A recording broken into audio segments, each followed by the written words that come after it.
Zach McDonald, your real estate agent with Real Property Associates, and this is my King County real estate market update for February 2024.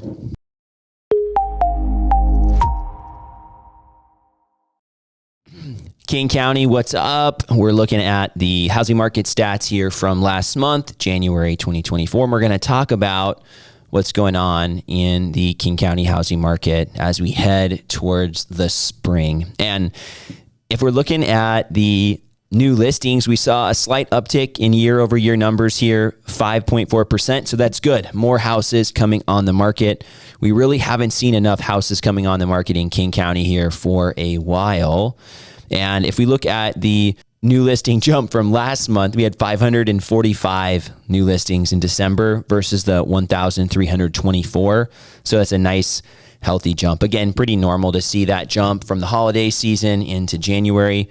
My hope is that we would continue to see those numbers climbing in 2024 as we head towards the spring market.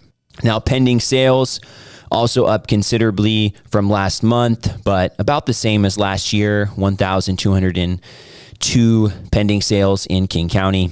Closed sales down 6.8%, so a slight uptick in listings, slight drop off in the closed sales. Days on market, 45 days on market in King County. Last year, 42 this year. 6.7% drop. I mean, not much to speak of, but still houses selling a little bit faster this year than last year at the same time. They did take a little bit longer than last month. And again, typically when we're looking at January stats, we're really looking at sales that would have been under contract in December, some at the beginning of January when the market was a little bit slower. So I'm not surprised to see the days on market number here being a little bit higher. We'll see that number drop off as we head towards the spring. Median sales price here in King County last month was $861,927. This is 7.8% higher than last year. Last year, we were just under $800,000, so about a $62,000 jump in the prices here, at least according to the median sales price. If we look at the average sales price, we see a 12% jump in the average sales price from last year. And according to my numbers here, that's $121,000 more on average for a house in King County. Now, homes are selling for about the asking price. 99.7% of the asking price. Last year, 97.7%, so a 2% jump. Last year, you were getting some discounts at the beginning of the year. Maybe the seller was paying some closing costs for you, helping buy down your mortgage rate. Maybe they were dropping the price and doing a little bit of all of it. It started to shift around mid-February. And when that happened, all of a sudden, no more interest rate buy downs, even though interest rates continued to rise. And at the same time, buyers were not getting any discount on the purchase price either. So what happened around February last year is we saw that houses weren't necessarily selling for more than asking price, but they were selling for asking price. And we also saw that you weren't getting closing costs.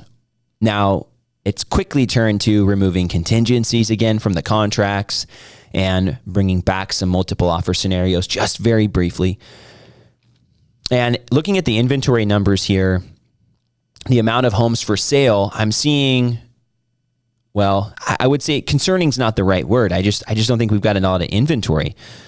Inventory of homes for sales down 31% in King County. It was even more dramatic in Snohomish County. So this whole Seattle region is really in that same boat. I'm seeing 31% down in King County, and that's a massive drop off. I mean, really, it's more than 500 houses fewer than last year. The months of inventory, though, only 10% down, 0.9 months versus 1 month. So pretty similar, and that's really because we've seen that drop off in activity as well. But what's been happening recently is we're seeing more activity across King and Snohomish County, but we're not seeing a lot of new listings yet. So it's just keeping those supply numbers low. And 0.9 months is less than a month of housing inventory, and that is a strong seller's market still. And seller's markets when the sellers have the advantage in the negotiations. That's why we're seeing houses selling for asking price. Now, if we got into that half a month or even less of inventory, which I wouldn't be surprised to see later in the year, We're going to start to see homes above asking price, contingencies removed from the contract.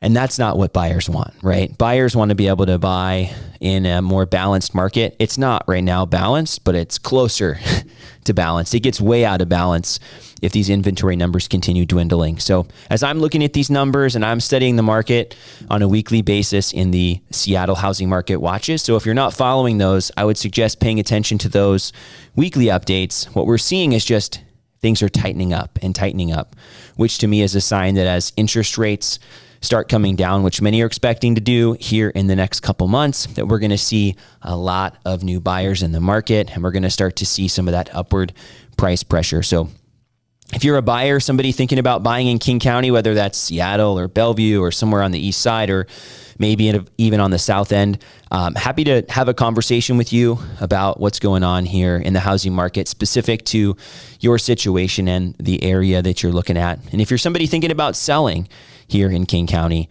you're probably going to appreciate selling earlier in the year when things are most competitive.